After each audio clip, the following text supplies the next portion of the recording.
അരയാൽ വന്ദന ശ്ലോകം. മൂലതോ ബ്രഹ്മരൂപായ മധ്യതോ വിഷ്ണുരൂപായ അഗ്രതോ ശിവരൂപായ വൃക്ഷരാജായ തേ നമഃ.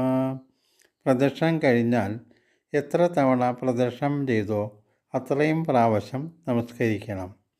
പ്രഭാതത്തിൽ പ്രദക്ഷിണം ചെയ്യുന്നത് കൊണ്ട് ശുദ്ധവായു ശ്വസിക്കാൻ സാധിക്കും. വൃക്ഷങ്ങൾ ഓക്സിജനെ പുറന്തള്ളി കാർബണിനെ സ്വീകരിക്കുന്നതിനാൽ അരയാലിന് ചുറ്റും ധാരാളം ഓക്സിജൻ ഉണ്ടായിരിക്കുന്നതാണ്. മനുഷ്യൻ്റെ ശ്വസനവായു ഓക്സിജനാണല്ലോ. അപ്പോൾ ശുദ്ധവായു ശ്വസിക്കാൻ ധാരാളം കിട്ടുന്നു. അത് ആരോഗ്യത്തിന് സഹായകമാണ്. ആലിൻ്റെ ഇലയിൽ തട്ടി വരുന്ന കാറ്റ് ഔഷധ ഗുണമുള്ളതാണ്. അതും മനുഷ്യന് ഗുണകരമാണ്. പ്രദക്ഷിണം പുണ്യവർദ്ധനമാണ്.